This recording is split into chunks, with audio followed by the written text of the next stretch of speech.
So you're fixing to buy your first professional commercial zero turn, or maybe you're about to buy another commercial zero turn mower. I want to give you 5 things to think about in this video whenever you're making that purchase. I've got a little bit of experience underneath my belt. I want to share with you some things that you should really consider when making this very important decision. All right, number 1 is whenever you are buying this mower, you need to marry the dealer. Don't marry the mower, okay?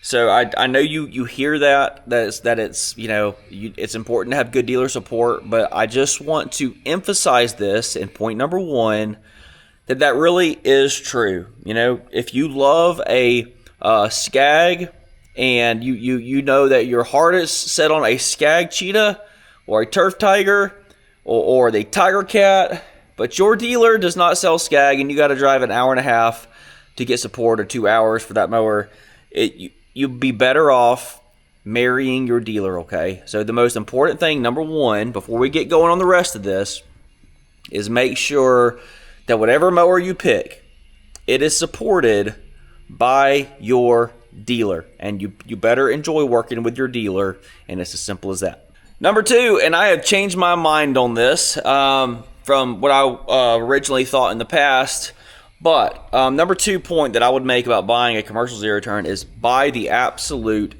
best mower that you can afford. And whenever you think that this is the best mower you can afford, stretch yourself a little bit more and then get an even better. Get the absolute best mower that you can get, okay? The name of the game in this line of work, if you are doing this full time, whether it's you in the field or you're sending an employee out with a rig, the name of the game for lawn care is comfort and productivity, okay? You are going to be sacrificing either comfort or productivity or both if you are not getting a hold of the best mower that you can possibly get a hold of. Now, whenever I'm out working, I want to be as comfortable as possible. For us, that means whenever we're servicing residential lawns, I actually want to be on a stand-on mower because the workflow, the efficiency is better. If I'm cutting big acreage, you're going to see me on that Skag 72-inch Cheetah. I want to be sitting down with a drink in my hand and a canopy, and I want to be mowing for hours, and I want to be sitting down in that situation, okay? But the point that I want to make is I don't want to cheap out and get an inexpensive mower and sacrifice comfort or productivity, because if you do that, if you try to save, a few $1,000s on the front end, it comes up and bites you on the back end in opportunity cost as tens of thousands, if not $20,000 throughout the course of the season. If you're more comfortable, you're going to be more productive. If you have a better mower, you're going to be more productive. If you have a bigger mower, you're going to be more productive. If you have a mower with a bigger, better, stronger engine, you're going to chew through grass faster, and you're going to put more hours. You're going to be more productive on the properties. So number 2, after number 1, remember, number 1 was marry the dealer, not the mower. Number 2 is get the best mower that you can afford and prioritizing comfort and productivity above all else. Number 3, you need to buy a tried and true mowing system, okay? Every year, different brands, they come out with the new latest and greatest bells and whistles on their mower. And I want to give you a prime example of this. Y'all know that we run the Gravely Pro Stances, and I have been very happy with those mowers. However, the Gravely Pro Stance, there for a while, they had a new feature where the way that you adjusted the deck height was with this wheel. It was a spinning wheel. You pulled up the handle, took pressure off that lever, you flipped the wheel over, and in theory, it looked like, wow, that is a super fast way to change the height of the deck, the cutting height, without having to pick up a pin and install the pin. Now again, the pin system, what is that? It's tried and true. It's been around for, it's on like the majority of mowers. It's tried and true. It's simple. It's effective. But Gravely said, hey, we're going to go with this system with the wheel. And I was like, hey, that is a great idea. What happened is that wheel, it was on a belt, and that belt had problem after problem. And both of our mowers that were the 36-inch that had that system had issues with changing the deck height. That now you got to just eyeball it, like, because the 2.5 is not near a 2.5. It could be a 4, and you just have to use your eyeball and say, okay, that looks about the right height of the deck. My point being is that that was a great upgrade in theory. However, whenever it came down to it, it hadn't been tried and true. And it started out great until it wasn't, and then it wasn't, and then it was just an issue. However, that pin system, Gravely has since went back to that pin system.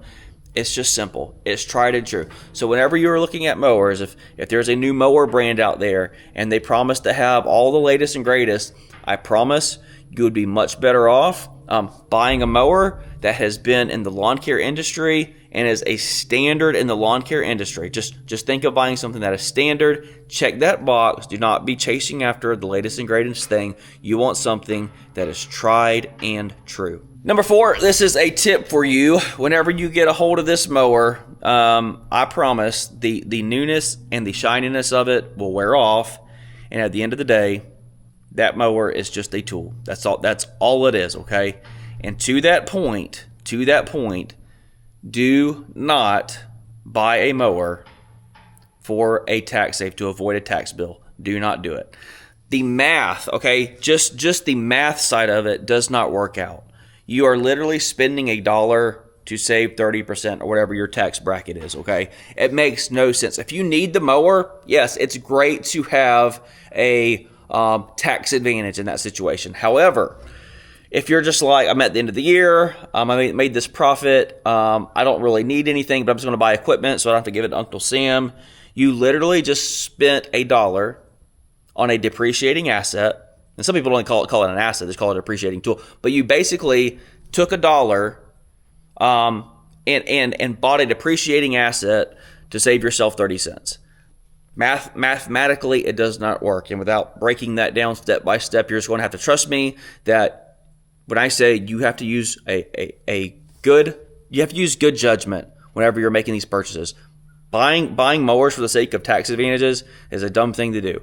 You buy a mower for comfort and productivity. That's why you buy a mower. You don't buy a mower for tax advantages because, again, the newness and the shininess of this thing will wear off. And at the end of the day, this thing is just a tool to be managed for your business. Okay, and number 5, whenever you have decided that you're marrying the dealer, all right, you are going to buy a tried and true system. You are going to get the best possible mower you can for comfort and productivity. And assuming you're buying this mower not to spend $1 just to save 30 cents, assuming you're not doing it to avoid a tax bill, all those things are in check. Number 5, this is a good tip for you. Whenever you go to buy this mower, I want you to go ahead and buy all the belts and a PTO switch for this mower. You should not run into any problem with spindles, with pulleys or anything like that in the immediate future. But I promise you want to have every belt on hand for that mower, okay? Worst case scenario, you have the belt on hand, you have a belt pop in the middle of the field, you're inconvenienced 15 minutes changing it out in the middle of the, okay? Second best scenario is, okay, you don't have it, but now you got to go to your dealer, cut an hour out of your day to get this thing bought, then picked up and put back on. Now you're at an hour. Worst case scenario, you pop the belt, you don't have the belt, go to your dealer, and the dealer doesn't have it, and now they got to order it, all right? Now it could be 2 to 3 days, and then you're like, what the heck do I do? I promise you, if you take nothing else away from this video, okay, I want you to buy every belt for that mower and a PTO switch. It is something that is so easy to do, and it will save you a tremendous amount of headache whenever you are in the field. If you are thinking about buying a commercial mower, okay, what tips do you have for the new guys out there, all right? Those are my top 5. Those are the things that I see over and over again. And whenever I am buying a mower, guys, I'm marrying the dealer. I'm making sure that I'm picking up a tried and true system. I am looking for something that prioritizes comfort and productivity. I'm not worried about saving any money there. Like, I just want the best mower I can get. I'm certainly not spending $1 to save 30 cents and reduce a tax bill. And finally, whenever I buy my mower, I want the basic maintenance parts on hand, which for me is every belt for the mower and a PTO switch. If I got those on hand, I can cut a lot of grass in good confidence.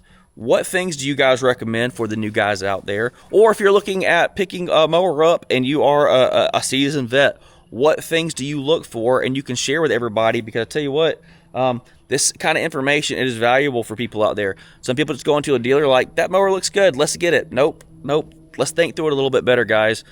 These mowers, unfortunately, have become very, very expensive, and we need to have a little better decision-making tree, if you will, than, oh man, I like the way that looks, or I've heard good things about the mower. Nope. Put it through a little bit of a stress test. Those are the things that I look out for. What do you recommend?